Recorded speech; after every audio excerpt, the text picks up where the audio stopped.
그 헨리 워즈워스 롱펠로우가 쓴 그 잃은 것과 얻은 것이라는 제목의 시가 있습니다. 오늘은 이 시를 읽어드리는 것으로 말씀을 시작하려고 하는데요. 내 이제껏 잃은 것과 얻은 것, 놓친 것과 이룬 것, 저울질 해보니 자랑할 게 별로 없구나. 나는 알고 있다.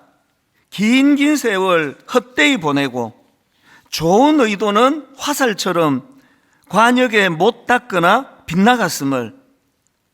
하지만 누가 감히 이런 식으로 손익을 따지겠는가? 실패는 알고 보면 승리의 다른 얼굴일지 모르고 썰물이 나가면 분명 밀물이 오듯이. 제가 이 시가 참 좋아서 이제 읽고 묵상하고 그러다가 이제 검색을 해보니까요, 이 시가 그 세상만사라고 하는 옛날에 나온 유행가 가사와 이 오버랩이 된다, 그런 내용의 글을 쓴 분이 있더라고요. 그래서 이 세상만사라는 그 오래된 유행가 가사 일부를 또 제가 읽어드리려고 합니다. 세상 모든 일들이 되다가도 안 되는 것, 슬퍼하다 웃다가 하늘 보면 둥근 해, 이 한 세상 산다는 거 생각하기 달렸는데 뭘 그리 안타깝게 고개 숙여 앉아있소. 세상 만사 모든 일이 뜻대로야 되겠소만 그런대로 한 세상 이러구러 살아가오.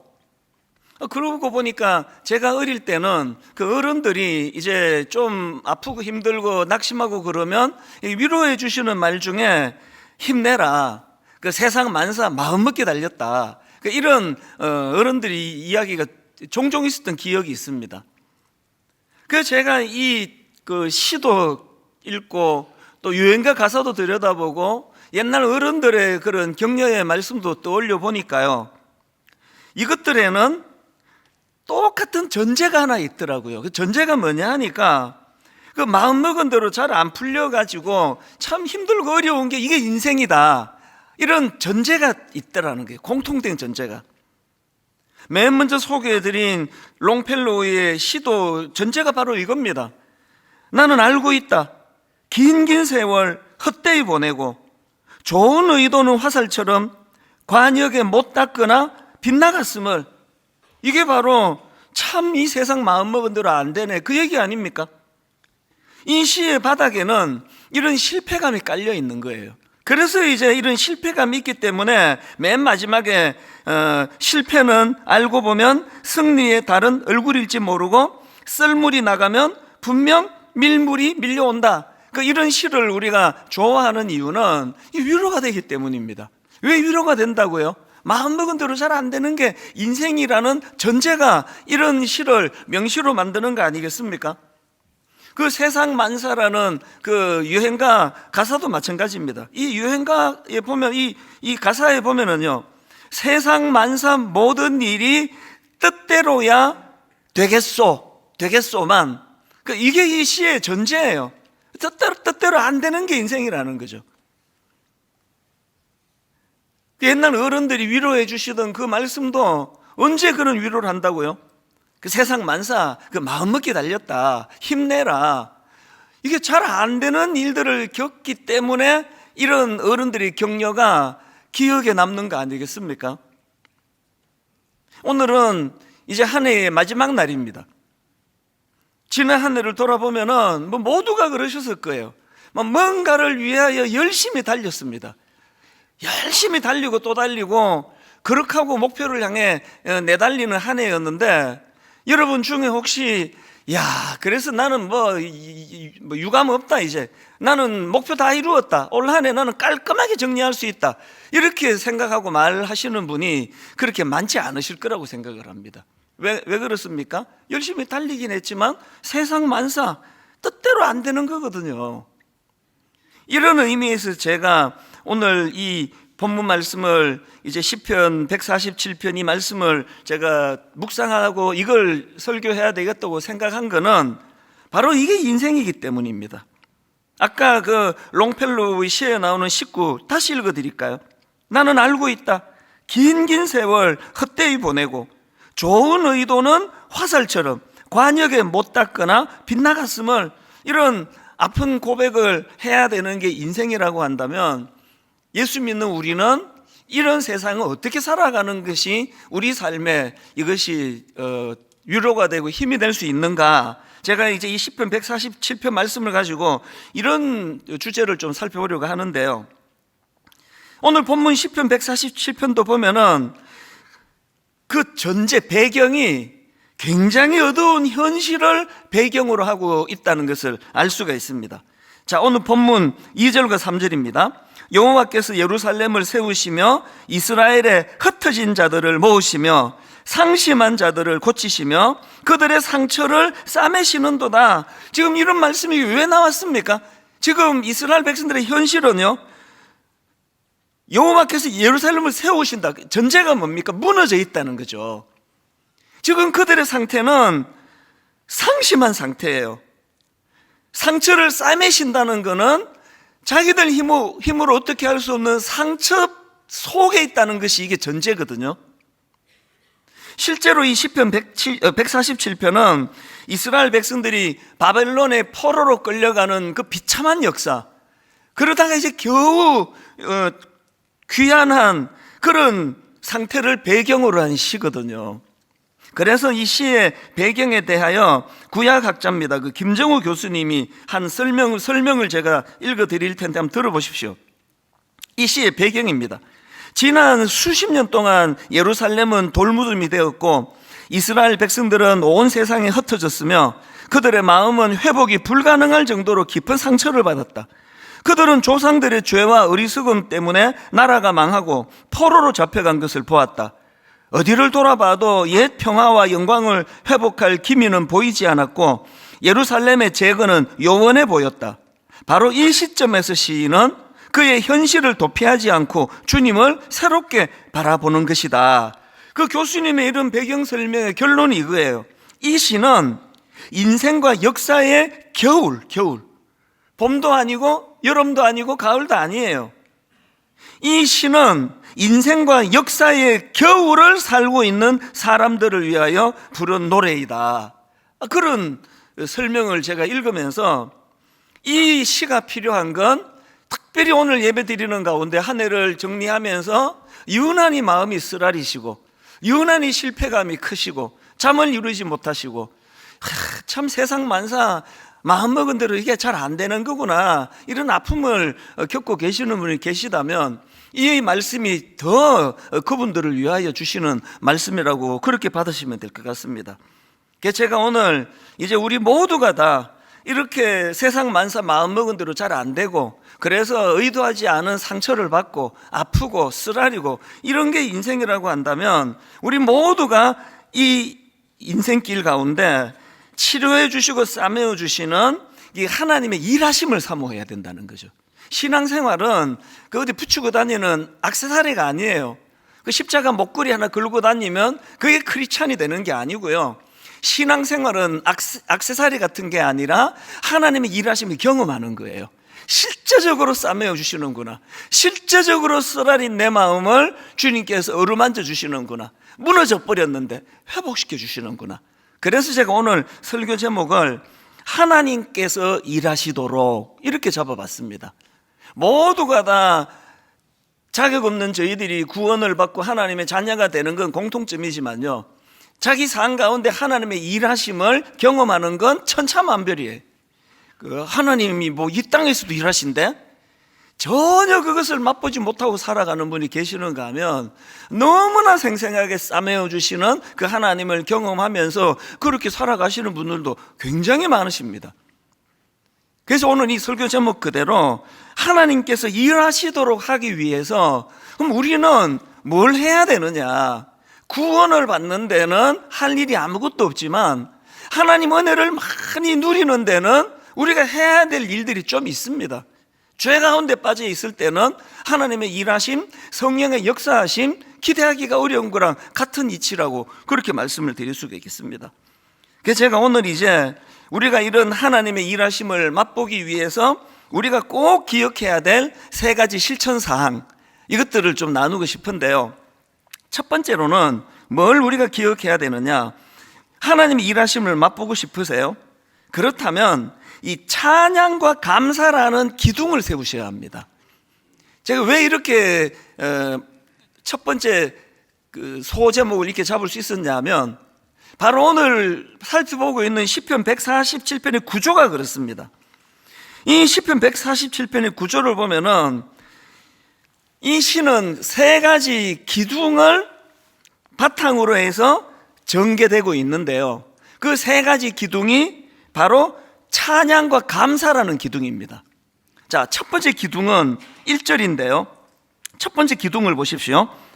할렐루야, 우리 하나님을 찬양하는 일이 선함이여 찬송하는 일이 아름답고 마땅하도다. 그렇게 첫 번째 기둥을 세우고는 그렇게 찬양해야 되는 이유에 대해서 6절까지 쭉 설명하는 형식이고요. 그리고는 이제 두 번째 기둥은 7절입니다. 두 번째 기둥도 똑같은 찬양과 감사입니다. 7절입니다. 감사함으로 여호와께 노래하며 수금으로 하나님께 찬양할지어다. 그리고는 그래야 되는 이유를 또 쭉 설명을 하고요. 그리고 맨 마지막에 세 번째 기둥은 마지막 12절입니다.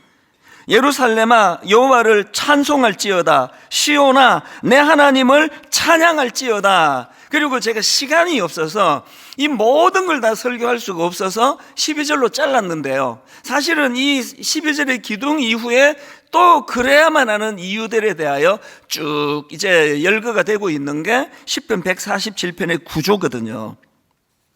여러분, 우리 내면이 그 포로 귀한 이후로 참 낙심해 있던 그들을 싸매어 주시고 치료해 주시는 하나님의 일하심을 이 시편에서 열거를 하고 있다면 오늘 저와 여러분들도 이제 하나님의 일하심, 그래서 저를 회복시켜 주시고 저를 싸매어 주시고 다시 일어나게 하시고 회복의 은혜를 주시고 이거를 맛보고 싶으시다면 우리 인생에도 이 감사와 찬양의 기둥을 세우셔야 된다는 거죠. 그런데 여러분, 여기서 중요한 건요, 제가 본문을 유심히 보니까 이 기둥 세 가지가 이제 찬양과 감사를 선포하고 있는데 놀랍게도 셋 다 명령이에요. 저절로 주어진 게 하나도 없습니다. 자, 첫 번째 기둥 다시 보십시오. 1절 할렐루야 우리 하나님을 찬양하는 일이 선하며, 그 다음 보세요. 찬송하는 일이 아름답고 마땅하도다. 이거 선택 아니야. 알았니? 이건 뭐 해도 되고 안 해도 되고 그런 거 아니라고. 이게 첫 번째의 강력한 메시지예요. 두 번째 기둥을 보시겠습니까? 7절입니다. 감사함으로 여호와께 노래하며 수금으로 하나님께 명령합니다. 찬양할지어다. 세 번째 기둥도 똑같습니다. 12절 예루살렘아 여호와를 찬송할지어다. 시온아 너의 하나님을 찬양할지어다. 명령이에요. 여러분 아시잖아요. 감사라는 거, 찬양이라는 거, 그 감정이에요. 감정은 물 흐르듯 흐르는 거예요. 그냥 기분 좋으면 찬양이 나오고요, 뭐 우울하고 어두우면 찬양 안 부르게 되잖아요. 막 뜨겁게 옆에서 찬양을 예배 시간에 불러도 마음이 우울하고 어두우면 못 불러요. 막 겨우 이제 막 신용회로도 하자는 분들을 보면은 한 두 옥타브 깔아가지고 예루살렘아 뭐 이게 뭐 저게 찬양인지 무슨 신음소리인지 그게 정상입니다. 그게. 그런데 지금 여기 보니까요, 찬양에 대하여 감사에 대하여 그렇게 방치하지 말라는 거예요. 강제로 그걸 선포하라는 겁니다. 명령한다는 거예요. 네 지금 우울한 건 알겠는데 네 우울한 것이 하나님을 향한 찬양을 면제해 주는 거 아니다. 힘내라. 우리는요 이런 권면을 자꾸 딴 사람한테 해요. 자기 배우자한테도 하고 자녀들한테도 하고 뭐 다락방 가서 또 순원들한테 하고 그러는데요, 이 말씀을 가장 우리가 유념해야 되는 건 놀랍게도 찬양과 감사에 대한 선포와 명령은 우리 자신에게 해야 돼요. 저는 여러 번 말씀드렸잖아요. 우울하고 어둡고 깔아앉으면 막 저를 꾸짖어요. 정신 차리라고. 뭘 끝까지 그렇게 힘이 빠져 있느냐고. 뭐 누가 봤으면은 뭐 엄청난 일을 당한 것 같겠다. 답답하냐고? 그럼 나가. 공원이라도 걷다가 와. 막 저를 그냥 그렇게 다그쳐가지고, 그러고 문 열고 나가면서 찬양하는 거예요. 그리고 입으로 안 나오면은 듣는 거예요, 찬양을. 그렇게 한 10,000보 걷고 나면은요, 몸만 상쾌해진 게 아니에요. 영혼도 회복이 돼요. 그리고 많은 전문가들이 그게 너무나 우리 신체의 원리라고 그런 말을 하더라고요. 여러분, 어두울수록, 우울할수록, 답답할수록 찬양의 기둥을 세우셔야 돼요. 감사의 기둥을 세우셔야 합니다. 우리가 이렇게 찬양과 감사로 기둥을 세우고 나면 그때 비로소 하나님의 일하심이 보이기 시작합니다. 2절과 3절입니다. 여호와께서, 주어가 지금 맨 앞에 여호와께서로 나옵니다. 여호와께서 예루살렘을 세우시며 이스라엘의 흩어진 자들을 모으시며 상실한 자들을 고치시며 그들의 상처를 싸매시는도다. 우리가 우리 상처를 싸매지든가요? 내 우울한 마음을 내가 애써서 회복이 안 되는 거거든요. 누가 합니까? 하나님이 하세요. 하나님의 일하심이에요. 그분께서 우리를 세우시고 모으시고 고치시고 싸매어 주시는 거, 이거 선포해야 선포. 제가 이 본문 말씀을 묵상하다가 열왕기상 18장에 나오는 엘리야 선지자가 불쑥 떠올려졌는데요, 열왕기 18장의 상황은 지금 민족적으로 극심한 가뭄이에요. 안 그래도 건조한 그 나라가 지금 3년 6개월 가뭄입니다. 이 말로 다 할 수 없이 드라이해진 상태거든요.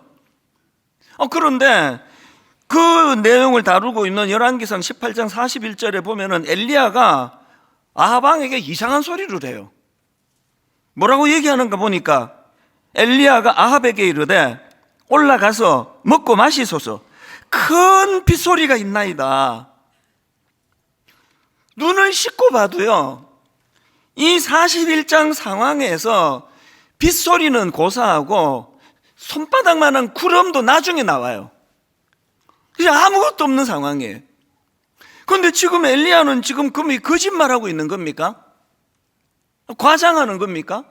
왜 하나님의 종이 이런 이상한 이야기를 하느냐고요. 그런데 여러분, 엘리야가 왜 큰 빗소리가 들린다 이런 말을 하는가 하니까 그 내용이 지금 열왕기상 18장 41절이라 그랬는데요, 이 열왕기상 18장 1절 말씀의 스타트가 이렇게 시작을 합니다. 18장 1절, 많은 날이 지나고 제3년에 여호와의 말씀이 엘리야에게 임하여 이르시되 너는 가서 아합에게 보이라. 하나님이 말씀하세요.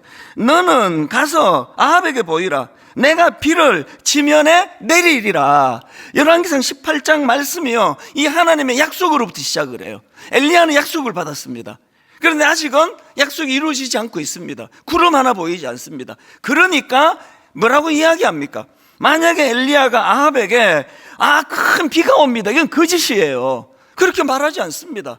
빗소리가 들린다는 거예요. 누구에게? 자기에게요. 이해가 되세요?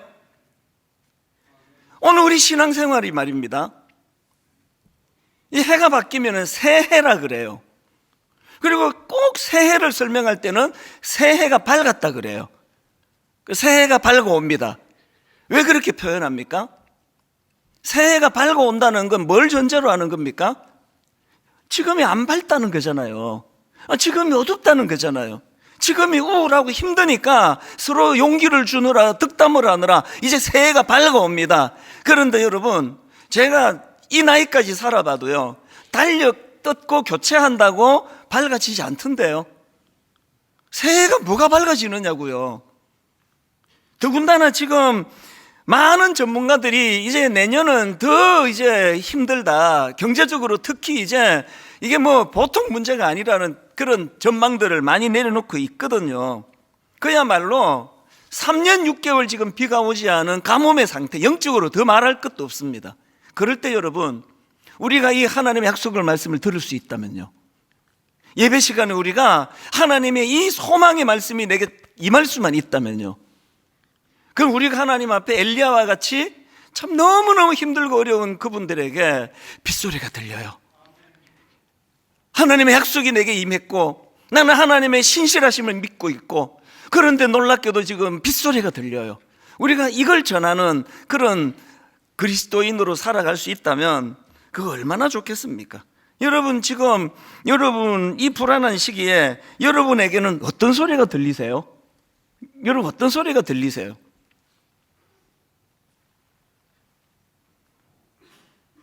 하나님 앞에 새해를 우리가 준비하면서 하나님, 어떤 상황이라도 내가 하나님 앞에 찬양의 기둥, 감사의 기둥을 세워나갈 때 하나님은 이 어두운 시대에, 이 드라이한, 이 정말 영적으로 고갈된 이런 시대에 참 빗소리가 들립니다. 엘리야와 같은 이런 아름다운 복음, 또 희망의 메시지를 전하는 그런 그리스도인으로 살아가게 될 줄로 믿습니다. 두 번째 기둥인 7절도 마찬가지예요. 7절도 보니까 감사함으로 여호와께 노래하며 수금으로 하나님께 찬양할지어다. 여기도 보니까 미리 이제 7절에서 감사와 찬양을 선포하고, 그리고 그 다음에 8절과 9절을 보십시오.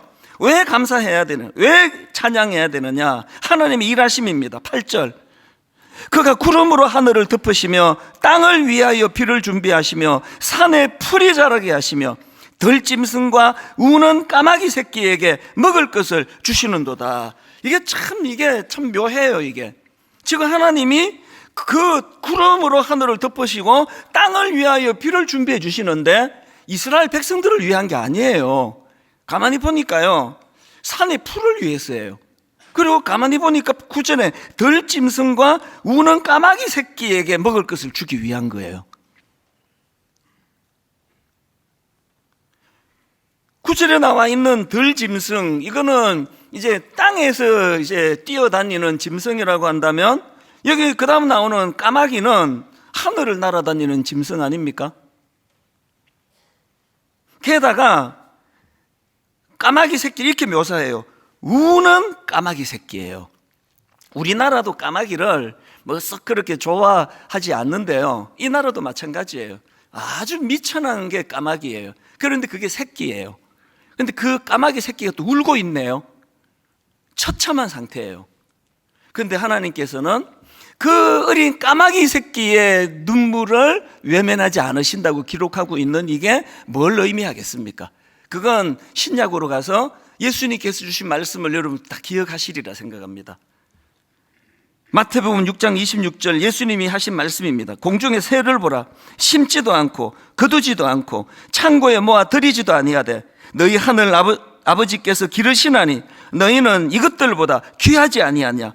그리고 30절 오늘 있다가 내일 아궁이에 던져지는 들풀도 하나님이 이렇게 입히시거든 하물며 너희일까 보냐 믿음이 적은 자들아. 왜 하나님이 구름을 주시고 비를 내려주시는데 그게 왜 우는 까마귀 새끼를 먹이는 거라고 묘사했겠냐고요. 하물며 너희일까 보냐. 하물며 너희일까 보냐. 우리가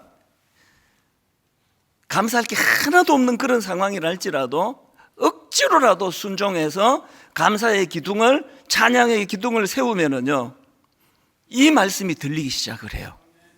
지난 우리의 삶을 돌아보면 뭐 힘들다, 어렵다, 뭐 그냥 막 힘들어 죽겠다, 그런 이 말을 뭐 입에 달고 살았지만, 그런데 하나님께서 우리를 먹이시고 입히시고 여기까지 온 거 아닙니까?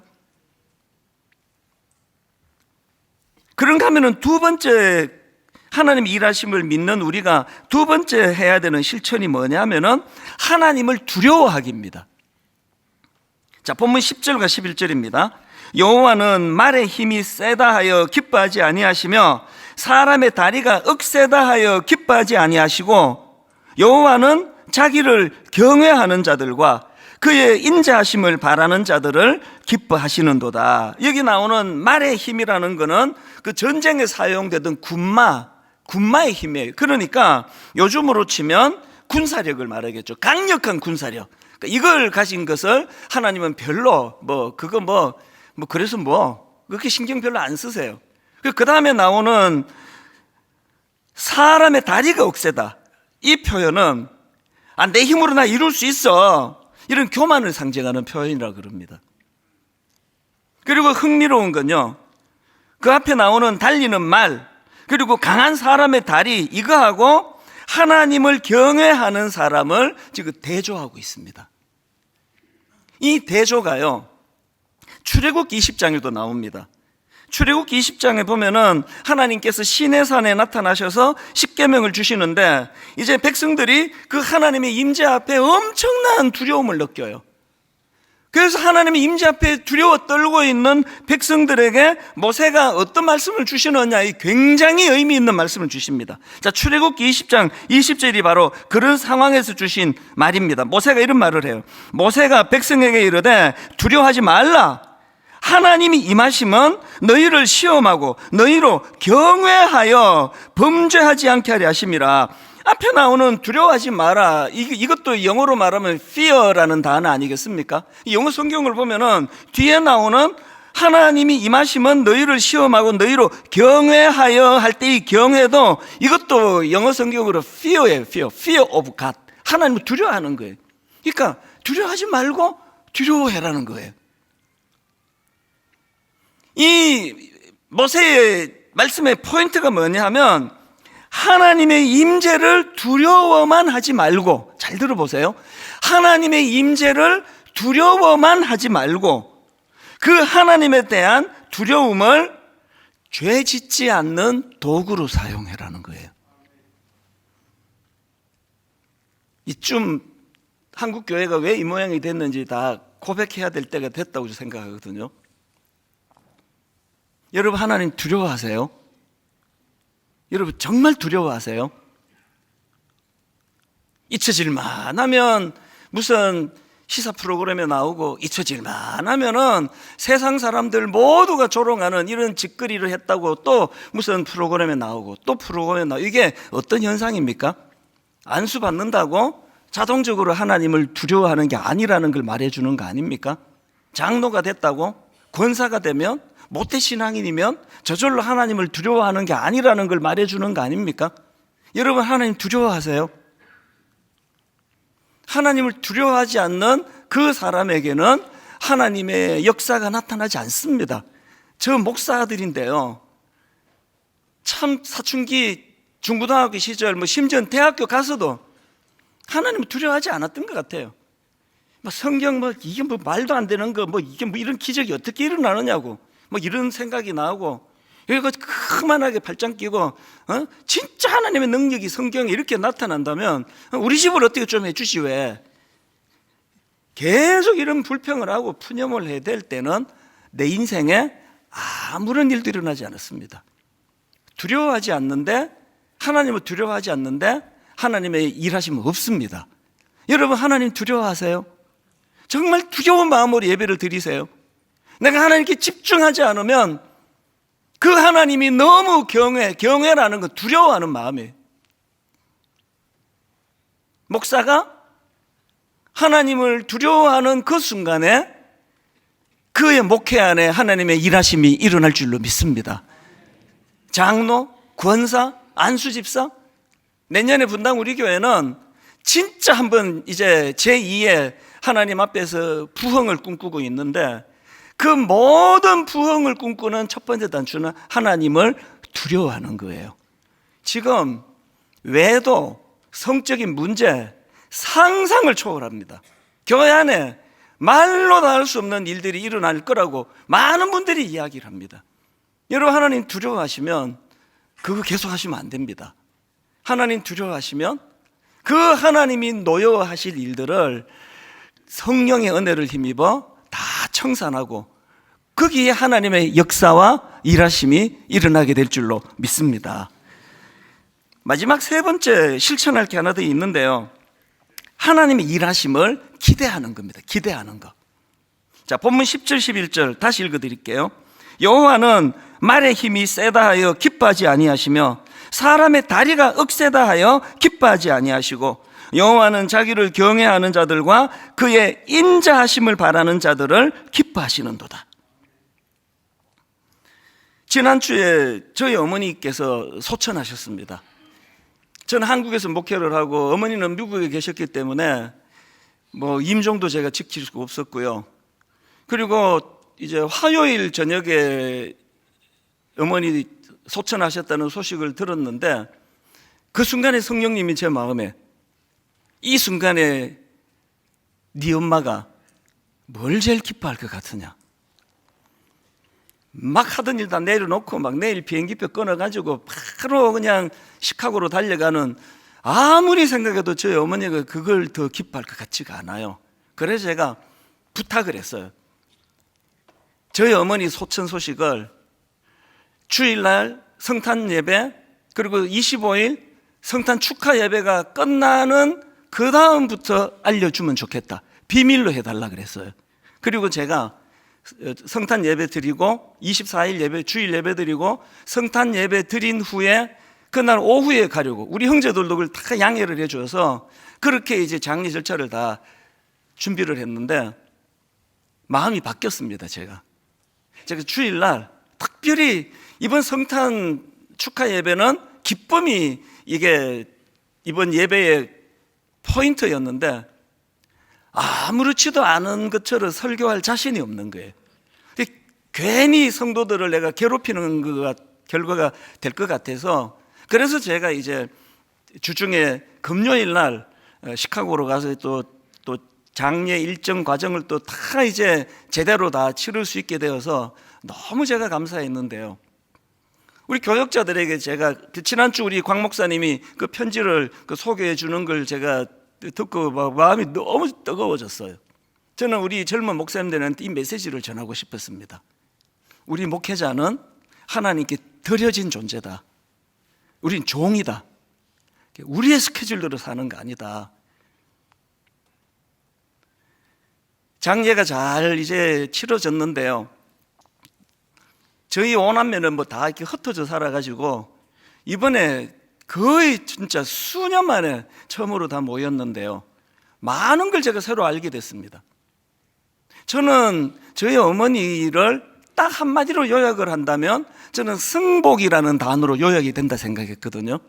아버지가 금식기도 하다가 돌아가셨는데 뭔 일을 이런 식으로 하시느냐고. 그러나 하나님은 창조주기 때문에 내가 승복하겠다고. 그래서 어머니 하면 저는 승복이라는 단어가 떠올랐는데 이번에 보니까 그게 아니에요. 저희 어머니는 77년도에 미국으로 이민을 가셨기 때문에 뭐 수십 년 신앙생활한 많은 어른들이 계세요. 그분들이 단 한 명도 예외 없이 똑같이 하시는 말씀이 저희 어머니에 대한 설명이 승복이 아닌 거예요.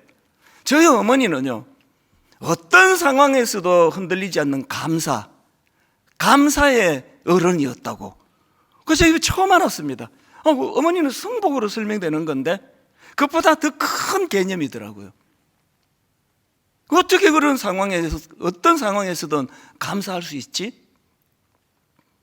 그런가 하면은 우리 오남매가 이번에 모여가지고 막 서로가 뭐 계속 같은 말을 반복했습니다. 공통적으로 똑같은 말을 했습니다. 뭐라고 말하는가 하니까 우리 여기 5명은 죽었다 깨어나도 우리 아버지 어머니 인격 못 따라간다. 우리는 뭐라고 해도 우리 아버지 어머니 그 영성을 따라갈 수가 없다. 모두가 동의하고 모두가 그것을 인정하고 그랬거든요. 저는 목사잖아요. 제 아버지도 목사님이셨잖아요. 똑같은 목회자인데 나는 왜 우리 어머니, 우리 아버지 인격을, 영성을 왜 발붙고도 못 따라가는 그런 인간인가? 나는 왜 그런가? 묵상을 했죠. 답을 그 본문에 답이 있더라고요. 본문 10절 11절 다시 읽어드릴게요. 여호와는 말의 힘이 세다 하여 기뻐하지 아니하시며 사람의 다리가 억세다 하여 기뻐하지 아니하시고 여호와는 자기를 경외하는 자들과 그의 인자하심을 바라는 자들을 기뻐하시는도다. 세 번역으로 11절, 주님은 오직 당신을 경외하는 사람과 당신의 한결같은 사랑을 기다리는 사람을 좋아하신다. 저희 아버지는 말씀을 전해야 되는 목사 설교자인데요, 말을 더듬으셨습니다. 여러분 다 아시죠? 조금 더듬으신 게 아니라 말을 심하게 더듬으셨어요. 그래서 주일 11시 예배를 인도하시려면요, 새벽부터 기도하셔야 돼요.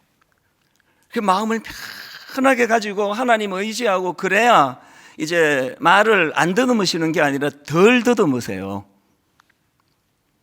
한 9시, 10시 중간에 어떤 집사님이 툭 마음을 긁어 놓으면 그날은 이제 말 심하게 더듬으면 설교가 잘 안 되시는 거죠. 그러니까 저희 아버지 어머니는 말의 힘이 센 분이 아니에요. 사람의 다리가 억센 분이 아니에요. 그래서 이제 평생이 하나님 의지하는 기도의 삶을 살지 않으면 이게 생존의 문제예요. 그래서 우리 자녀들이 떠올리는 아버지는 등을 바닥에 누이고 주무실 때가 많지 않다는 거예요. 뭐 본 적이 없다는 사람도 있어요. 기도하시면서 엎드려서. 그리고 40일 금식기도 저희 아버지 어머니에게 이건 선택이 아니에요. 그러다 돌아가셨어요.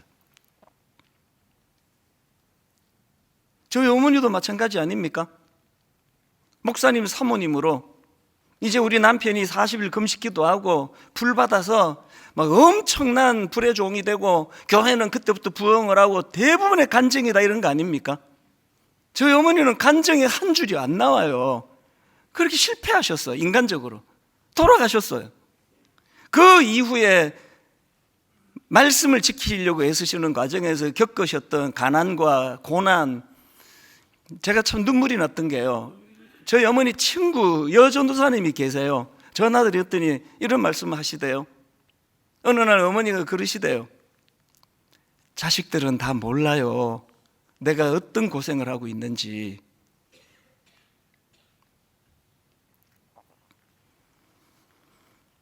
제가 감사한 건요, 저희 아버지 어머니 말에 힘이 세다 이렇게 할 수 있는 분도 아니고 사람의 다리가 억세다 이렇게 할 수 있는 분도 아닌데, 그런데 우리 부모님은 그런 연약함을 열등감으로 몰고 가지 않으시고 하나님을 의지하는 것으로 몰고 가셨잖아요. 기도하시는 분으로. 어머니 소천 소식을 들으시고 어떤 장로님이 오셨어요. 그리고는 이제 농담하면서 이런 말씀하셨어요. 목사님 이제 고하시네요. 다 웃었어요. 저도 웃고. 근데 여러분, 비행기 타고 미국 가는 동안 또 장례를 치르는 그 과정 동안 그 말이 저에게 계속 맴돌았습니다. 저 고아예요. 저를 위해 기도해 주신 어머니도 안 계세요. 그러나 여러분, 아무 문제 없습니다. 아버지 어머니가 정신을 물려주셨어요. 제가 그래서 장례를 치르는 게 너무 영적으로 의지하던 어머니셨기 때문에 너무 슬픔도 크고 아픔도 컸지만 그 장례 기간 동안 하나님이 저에게 엄청난 은혜를 주셨어요.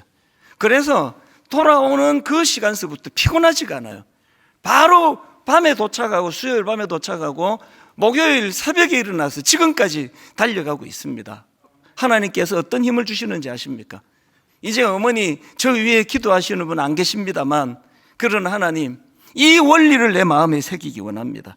여호와는 말의 힘이 세다 하여 기뻐하지 아니하시며 사람의 다리가 억세다 하여 기뻐하지 아니하시고, 여호와는 자기를 경외하는 자들과 그의 인자하심을 바라는 자들을 기뻐하시는도다.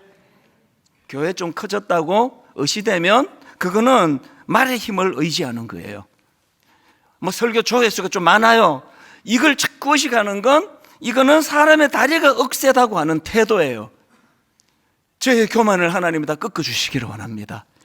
완전히 다 꺾어주시고 철저하게 주님은 오직 주님을 경외하는 사람과 주님의 한결같은 사랑을 기다리는 사람을 좋아하신다. 이제 내년에 분당 우리 교회는 한번 은혜를 향하여 달려가기 원합니다. 오늘 저녁에 9시에 송구 영신 예배 때 출정식을 선포할 것입니다. 오늘 저녁 9시에 분당 우리 교회가 추구하는 방향을 선포하게 될 것입니다. 꿈을 꾸게 될 것입니다. 이 모든 일이 가능해진다면, 가능해질 수 있다면 딱 한 가지예요. 말의 힘을 자랑하지 않는 거예요. 사람의 다리가 억세다는 걸 자랑하지 않는 겁니다. 가난한 마음으로 새해에 하나님 주실 힘, 일하실 하나님, 그 하나님을 기대하면서 그렇게 달려가는 새로운 한 해가 되기를 주님 이름으로 축원합니다.